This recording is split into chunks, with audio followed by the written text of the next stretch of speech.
ভালা, এখন চলো দেখি। পাপিয়া শাড়ির আঁচল কোমর থেকে ছাড়িয়ে দিয়ে বসুধায়। কথায় যাব। মালা আর নাজির ভাইয়ের নতুন সংসার আর বাড়ি দেখতে। নাজির ভাই আমারে যাইতে কইছে আপা। শিউলি বলেই থামল। সম্পর্ক যখন পরিবর্তন হয়েছে তখন সম্মতনও হবে। পাপিয়া এক পলক ওর ভাবির দিকে চায়, মুখ চোখ গম্ভীর করে তাকিয়ে আছে এদিকেই। ও স্বাভাবিকভাবেই রাজি হলো, বলল, চল যাই, কিন্তু ফিরবো শীঘ্রই, কাজ আছে মেলা। কথাটা হয়তো ভাবিকে শোনার জন্য জোরে বলল। তারপর শিউলি আর মালার সঙ্গে বেরিয়ে পড়ল। নাজিরের বাড়ির উঠোনে বসে আছে জিহান, নাজির আর মাহাত। তাদের ঠিক সামনে দাঁড়িয়ে আছে জিহানের বাবা শফিকুল, মুখ বেজার। মাহাতকে তিনি এবার কড়া করে বললেন, তুমি শহর থেকে এসেছো, তোমারে সম্মান করি, কিন্তু এমন কথা মানতে বলিও না বাবা। সমাজে চলতে হলে সমাজ মানতে হবে। মাহাত নিজেও এবার দাঁড়িয়ে গেল। এত কথা বলেও বুঝতে চাইছে না তিনি, তবুও মাহাত হাল ছাড়ল না, বলল, সমাজ মানতে নিষেধ করেনি, সমাজে চলতে হলে মানতে হবে, আমিও বলছি। কিন্তু কুসংস্কার তো নয়। এই গ্রামে আসার পর বুঝতে পারি চারদিকে কুসংস্কারের বাস। অধিক কুসংস্কার কেবল নারীর জন্য বরাদ্দ, কিন্তু কেন কুসংস্কার কেন পুরুষদের বেলায় নেই? কলঙ্ক, কুসংস্কার সবই নারীর ভূষণ বলে কিছু মানুষ চলাই দেয়। মাহাত একটু থামে, দম ফেলে আবারও বলতে শুরু করে, আপনি শিক্ষিত মানুষ, এটা তো জানার কথা সন্তান না হওয়ার জন্য শুধু নারীর দোষ থাকে না, এটা পুরুষেরও হতে পারে, আবার উভয়েরও। এমনও হতে যে ঘরে সন্তান হয়নি আরেক ঘরে হলো, এর জন্য চিকিৎসাও আছে, কিন্তু আপনারা ঝাড়ফুঁক বিশ্বাস করে ডাক্তারের চিকিৎসা নেন না। শফিক সাহেব এবার একটু চুপ হলেন। এর মধ্যে জিহান বলে উঠল, আব্বা, আপনি যদি পাপিয়াকে না মানেন তাহলে ঠিক আছে, বংশধর চান। আমি পাপিয়াকে বিয়ে না করলেও অন্য কাউকে বিয়ে করব না, জীবনেও না। তখন ভালো লাগবে। শফিক সাহেব ছেলের দিকে তাকিয়ে রইলেন, কেমন বিষণ্ণ চোখ মুখ। এর মধ্যে পাপিয়া আর মালাকেও দেখতে পেল দুয়ারে দাঁড়িয়ে আছে, হয়তো কিছু কথা শুনতেও পেয়েছে। মালা পাপিয়ার হাত ধরে ভেতরে নিয়ে আসলো। ওর এতক্ষণে আসল খবর জানা হয়ে গেছে। ভয় করছে একটু, পা কাঁপছে অযথায়। জিহানের দিকে নজর পড়তেই শিথিল হলো দৃষ্টি। কি ভালোবাসা ওই চোখে, অথচ জোটেনি ওর কপালে।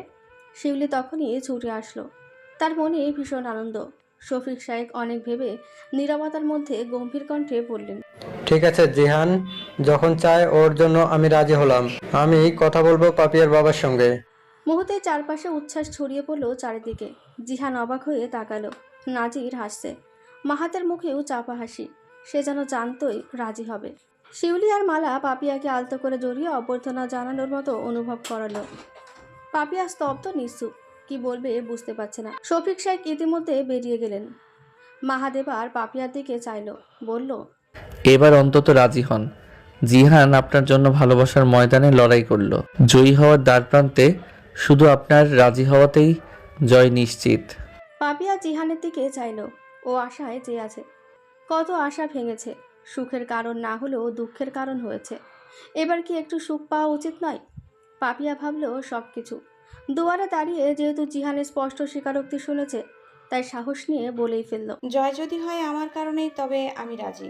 পাপিয়ার উত্তরে সকলে খুশি হলো, তবে সবচেয়ে খুশি জিহানি হলো। বেচারা খুশিতে কথা বলতে ভুলে গেল। কেবল মাহাতকে জড়িয়ে পিঠে হাত রেখে কৃতজ্ঞতা জানালো। সময়টা দুপুর। মাহাত মাতব্বর বাড়ির দিকে পা বাড়ালো। নাজিরকে আসতে বলল, সে এলো না, তাই একাই বেরিয়ে পড়ল। পথে শিউলির মায়ের সঙ্গে দেখা, ভালো মন্দ শুধিয়ে তিনি বাড়িতে যাওয়ার জন্য বললেনও। মাহাত হেসে রাজি হলো, পরে যাবে বলে বিদায় নিল। মাতব্বর বাড়িতে প্রবেশ করতেই প্রথম একজন অচেনা অতীব সুন্দরী নারীকে নজর পড়ল। সে ছাদে দাঁড়িয়ে ওকে দেখেই বলছে, কেডা, এখানে কি চাই? মাহাত ওপরে এক পলক তাকিয়ে কোনো উত্তর না দিয়ে ভেতরের দিকে গেল। অচেনা হলেও সাহেলের নতুন বউ বুঝতে অসুবিধা হলো। বর্ণনা শুনেছে তাতেই চিনতে পেরেছে। মাতব্বর বাড়ির উঠোনে পা রাখতে সাহেলের সঙ্গে দেখা হয়। ওকে দেখে একটু ভড়কে যায়। মাহাদুর অবস্থা দেখে হেসে উঠল। ভয় পাচ্ছেন? কই, আল্লাহকে তো পান না, তাহলে কি এমন কাজ করতে পারতেন? যে যোগ্য সন্তান এবং স্বামী হতে পারিনি, সে কি করে যোগ্য পিতা হবে? সাহেল আশেপাশে তাকালো, চোখ মুখ শক্ত করে চুপ করে রইল। কিছু বলতে পারছে না, যেন জবান কিছুতে আটকে আছে। মাহাদুর মুঠো করা হাটের দিকে তাকালো, আবারও বলল, জুয়ার নেশায় নিজ বাড়িতে চুরি করে অন্যের ঘাড়ে দোষ চাপাতে লজ্জা করে না? অথচ সত্যি কথা বলাতে রক্ত টকবগিয়ে ওঠে। সাহেলের ধৈর্য এবার ভাঙল, দাঁত খিচিয়ে রেগে বলে উঠল। দুর্বলতা জেনে গেছিস বলে ভাব বেড়েছে, তাই না?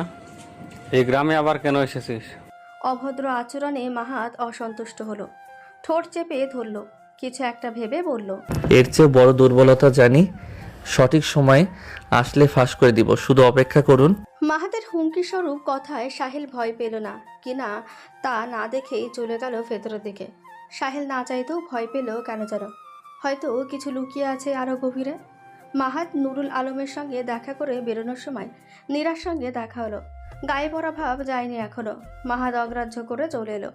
মাতব্বর বাড়িতে কর্মরত একটা মহিলাকে নিধি কোথায় আছে শুধালো, জানালো পুকুর পাড়ে নাকি আছে।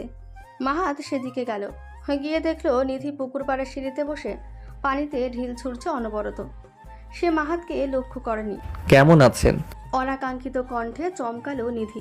তড়িৎ গতিতে পিছনে ফিরল, মাহাতকে দেখে উঠে পড়ল। মনে হলো আশার আলো দেখল, প্রত্যুত্তরে বলল, ভালো আছি। এত বিষাদ নিয়ে বলছেন কেন? এই নিন আপনার উপহার। মাহাত বাড়িয়ে দিল একটা ব্যাগ, তার ভেতরে আছে হয়তো কিছু। নিধি শুধু তাকালো, জিজ্ঞেস করার আগেই মাহাতি উত্তর দিল, সাইদ পাঠিয়েছে আপনার জন্য, আপনাকে বলে গিয়েছিল উপহারের কথা, তাই পাঠালো। নিধি মাহাদের সামনে হাসার চেষ্টা করলো, ঠোঁটের কোণে ধরে রাখলো হাসি, যেন সে উপহার পেয়ে ভীষণ খুশি। তবে ব্যর্থিত হলো হৃদয়। হয়তো নাইম আসবে ভেবেছিল, কিন্তু এটা ভাবা বোকামি সে নিজেও জানে। তবে ভদ্রতাই বলল, আমার হয়ে কৃতজ্ঞতা জানিয়ে দিবেন ওনাকে, উপহার পেয়ে আমি খুশি হয়েছি। খুলে তো দেখেননি কি আছে, না জেনে খুশি? মাহাদের প্রশ্নে ভরকালো নিধি। চতুর মাহাত বুঝতে পেরেছে নিধির ছলচাতুরি। নিধি ওর কথা ভুল প্রমাণ করতে বলল, উপহার চাই আসুক, তা আনন্দের সহিত গ্রহণ করা উচিত বলেই জানি। সত্যি আনন্দিত আপনি? আরেকবার থমকালো নিধি। একের পর এক আশ্চর্যজনক আর বিভ্রান্তিকর প্রশ্ন করছে মাহাত। আসলেই খুশি সে? নিজেকে প্রশ্ন করলো। কিছু উপহার আনন্দের চেয়ে দুঃখ দেয় বেশি, এটা ওর কাছে তেমনই হবে। আফসোসের স্মৃতি হিসাবে রয়ে যাবে। হ্যাঁ খুশি। নিধি হাসতে হাসতে বলল। মাহাত যেন আর কিছু বলতে না পারে, এই জন্য প্রসঙ্গ পাল্টালো। আপনি আসাতে খুশি হয়েছি। শিউলি আপনার জন্য কত মন খারাপ করে থাকতো, অপেক্ষা করতো রোজ। আপনি কারো অপেক্ষা করেন না? আমি না তো, অপেক্ষা করার মতো কেউ নেই, অপেক্ষায় কেউ রাখেনি কখনো। নিধি এবার পা বাড়ালো, পিছন থেকে মাহাদের কণ্ঠ শুনতে পেল। সাইদের বাবা মা নেই, বড় হয়েছে মামা মামির কাছে। এক দুর্ঘটনায় ওর মামা মারা যায়, তখন নিজ কাঁধে দায়িত্ব পড়ে যায়। মারা যাওয়ার আগেই বলেছিল পড়াশোনা শেষ হলে ওনার মেয়ের সঙ্গে বিয়ে দিবে। যেহেতু ছেলের মতো মানুষ করেছে, পড়াশোনা করিয়েছে, ওনার জন্য আজ ডাক্তার সে। তাই ভালো লাগা ভালোবাসা বিসর্জন দিয়ে হলেও মূল্যায়ন করছে নিজের সফলতার সবচেয়ে অবদান রাখা মানুষটার। এই যুগে কে এমন করে বলুন? নিধি আর দাঁড়ালো না, চলে গেল ধীরে ধীরে। যেতে যেতে এতটুকুই কান পর্যন্ত পৌঁছালো। হুট করে মনে পড়া মানুষটার স্মৃতি আবারও জেগে উঠল। সময়ের তালে মনে পড়া কমেছিল, এভাবে একদিন বহু বছর পর হয়তো মনেও পড়তো না। তবে এখন তা সম্ভব হলো না। কনকনে শীত, তারই মধ্যে হিমেল হাওয়া আরও বাড়িয়ে দিয়েছে ঠান্ডার কুয়াশা। আকাশে একখানা দারুণ সুন্দর চাঁদ উঠেছে, জ্যোৎস্নার আগমন প্রকৃতিতে। চারপাশ কেমন আনন্দমুখর আজ। মাহাদ, শিউলি, নাজির, মালা, নিধি সহ আরও অনেকে মাস্টার বাড়ির উঠোনে বসে আছে। একটু আগেই জিহান আর পাপিয়ার বিয়ে সম্পূর্ণ হয়েছে। দুজনকে একসাথে বসিয়ে রাখা হয়েছে উঠোনে। জিহানের মুখে অপার হাসি, সে হাসি পূর্ণতার, প্রিয়তমাকে নিজের করে পাওয়ার। তবে পাপিয়ার মুখের আদল পরিবর্তন হচ্ছে মাঝে মধ্যে, কখনো হাসছে, কখনো বা আধার মুখে বসে থাকছে। এর কারণ অবশ্য মানুষের কানাঘুষো। জিহানের বিয়ের কথা শুনে কতজনের কত মন্তব্য। অবিবাহিত পুরুষ তালাক হওয়া বন্দা নারীকে বিয়ে করবে, এটা তারা মেনে নিতে পারছে না। তাদের মতে পাপিয়ার এক ঠাং কবরে যাওয়া বুড়োর সঙ্গে হলে মানতে পারত। অথচ জীবন ওদের দুজনের, সিদ্ধান্তও ওদের, কিন্তু মাথা ব্যথা প্রতিবেশীর। এখানে পাপ তো নেই, তবে সমস্যা কি? এই প্রশ্ন করতে গেলে উত্তর মিলবে নারী সবসময় অবহেলায় পুরুষদের পায়ের নিচে থাকবে। সবসময় মন্দ মিলবে কিছুজনের, এমনটাই মতামত। শিউলি, মালা, নাজির, নিধি আর মাহাত মাস্টার বাড়িতেই খাওয়া দাওয়া করলো। নিধিকে নুরুল আলম বাড়ি থাকলে আসতে দিত না। আজ তিনি পৌর শহরে কাজে গেছেন, থাকবেন বলেছেন। এই জন্য মাকে বলে চুপি চুপি এসেছে। শিউলি বাড়ি যাওয়ার জন্য পথের দিকে তাকালো।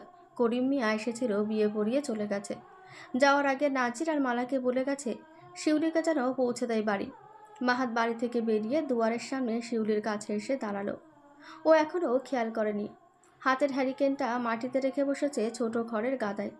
অপেক্ষা করছে নাজির আর মালার আসার। চলো তোমায় বাড়ি দিয়ে আসি। শিউলি আজ চমকালো না, স্বাভাবিকভাবে পাশে তাকালো। মাহাত ওর পাশে দাঁড়িয়ে তাকিয়ে আছে আকাশের পানে।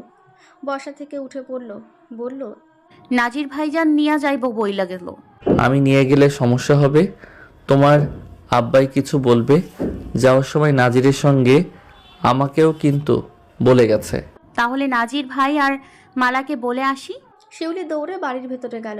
ওদেরকে বলে বাইরে হতে হয়ে আসলো তখনই। তারা ব্যতীত তেমন কেউ আর নেই আর বাড়িতে। শিউলি এসে দেখলো মাহাদ এখনো আকাশপানে তাকিয়ে আছে। ও এগিয়ে গিয়ে পাশে দাঁড়ালো, শুধালো। কি দেখতেছেন? মাহাদ সামান্য ঘাড় ঘুরিয়ে শিউলির দিকে নজর দিল। দুটো তারা দেখো কি সুন্দর, একত্রে পাশাপাশি উঠে আছে। আশেপাশে আর কেউ নেই। শিউলি মাহাদের দৃষ্টি অনুযায়ী তাকালো। আসলেই জলজল করছে দুটো তারা, খুব কাছাকাছি। একটু দূরে চাঁদও উঠে আছে, আকাশ জলজল করে হাসছে। খুব শিগগিরই আমরাও এইভাবে পাশাপাশি থাকবো। মাহাদের কথায় শিউলি ডানে আর পানে চাইল, বলল, এখনো তো পাশাপাশি আছি। শিউলি অবুঝের ন্যায় প্রশ্ন করল। সেই প্রশ্নে মাহাদের দৃষ্টি পাশে ফিরল। হেসে উঠল মুহূর্তেই। শিউলি তাকিয়ে রইল তার দিকে, কি স্নিগ্ধ হাসি। মাহাদ একটু বাদে উত্তর দিল, এই পাশাপাশি তো ক্ষণিকের জন্য। আমি তোমাকে সারা জীবনের জন্য পাশে চাই। অধিকার নিয়ে তোমার হাত ধরে পাড়ি দিতে চাই অনন্ত পথ। শিউলির দৃষ্টি এখনো মাহাদের দিকে। মানুষটা কি সুন্দর কথা বলে। মন চায় সারাক্ষণ কথা শুনি আর তাকিয়ে থাকি। তোমরা যাওনি? নাজিরের কণ্ঠে দৃষ্টি ভঙ্গ হলো। শিউলি সামান্য দূরে গিয়ে দাঁড়ালো। মাহাদ পিছনে ফিরে উত্তর দিল, যাচ্ছি এখনই। তারা সকলে একসাথে বের হলো। মাঝপথে এসে পথ আলাদা হলো। নাজির নিধি আর মালাকে নিয়ে মাতব্বর বাড়ির দিকে গেল, আর মাহাদ শিউলিকে নিয়ে তাদের বাড়ির দিকে। দূরত্ব আর খুবই সামান্য, তবে কুয়াশার জন্য দেখা যাচ্ছে না। শিউলির গায়ে চাদর জড়ানো, তবুও শীতে কাঁপছে সামান্য। মাহাদ জড়িয়ে আছে শহুরে জ্যাকেট, বা গ্রামে কাউকে কখনো পরতে দেখেনি সে। দুজনে নীরবতায় পথ হাঁটছে। হঠাৎ শিউলি বলে উঠল, আপনার বন্ধুরা আইলো না যে? ওদের কাজ আছে, তবে কাল বাবা এবং সাইদ আসবে। বাবা আসলে বিয়ের প্রস্তাব নিয়ে যাবে আমাদের বাড়িতে। শিউলি লজ্জা পেল, মাথা নিচু করে হাঁটতে লাগলো। একটু বাদেই বাড়ি এসে যাওয়াতে আর কোনো কথা হলো না। কেবল ইশারা করে বলল, যাও। দুয়ার থেকে সামান্য দূরে দাঁড়িয়ে মাহাদ। শিউলি দুয়ারে ঠকঠক আওয়াজ করতেই করিম মিয়া দুয়ার খুলে দিল। শিউলির সঙ্গে মাহাদকে দেখে হাসলো। ও আগেই বলে দিল, নাজির নিধিকে দিতে গেছে, এই জন্য আমি নিয়ে এলাম শিউলিকে। করিম মিয়া কিছু মনে করেনি বোধহয়, তাই তো বলল, তুমি আমাগোর বাড়ি ভাত খাইও, তোমার চাচি আম্মা ভালো মন্দ রানবো। মাহাদ মাথা নাড়িয়ে সম্মতি জানালো। শিউলি ভেতরে যেতেই করিম মিয়া দুয়ার বন্ধ করে দিল। তার আগে মাহাদকে সাবধানে যেতে হুঁশিয়ারি করলো। আজকাল নাকি চোর ডাকাতের আগমন হয়েছে বিধাননগরে। পরপর কয়েক বাড়ি থেকে গরু, ছাগল, সোনা, গহনা চুরি হয়েছে। সেদিনই এই গ্রামের শেষ প্রান্তের বাড়িতে মধ্যরাতে চুরি করতে এসে দেখতে পেয়ে সে বাড়ির মালিক চিৎকার করায় মেরে অবস্থা যায় যাই করে রেখে পালিয়ে গিয়েছে। খাটের ঠিক মাঝখানটায় বধূ বেশে বসে আছে পাপিয়া, গলা পর্যন্ত ঘোমটা টেনে দেওয়া। লাল শাড়ি পরিহিত এক রমণীকে দেখে জিহান খাটের কোনায় এসে দাঁড়ালো। পাপিয়া ওর অস্তিত্ব টের পেতে খাট থেকে নেমে আসলো। মাথা নিচু করে সালাম করলো জিহানের পায়ে। উঠে সোজা হতেই জিহান আদেশ করলো, বসো খাটে। কতদিনের স্বপ্ন আমার, তুমি বধূ বেশে বসে থাকবে, আমি এসে ঘোমটা সরিয়ে দেখবো তোমার চাঁদ মুখখানি। পাপিয়া নিঃশব্দে হাসলো, বসলো গিয়ে খাটে। জিহানও এগিয়ে গিয়ে বসলো তার পাশে। অতঃপর অস্থিরতা নিয়ে দু হাতে ঘোমটা তুলল। বেরিয়ে আসলো চাঁদ মুখখানা। নাকে তারি নামে পরানো নাকফুল, কানে দুল আর গলায় ঝুলিয়ে আছে গহনা। কি অপরূপ সুন্দর মুহূর্ত। জিহান মুগ্ধ চোখে তাকিয়ে রইল। অধর থেকে বেরিয়ে আসলো, আমার পরি, আমার জীবন সঙ্গিনী।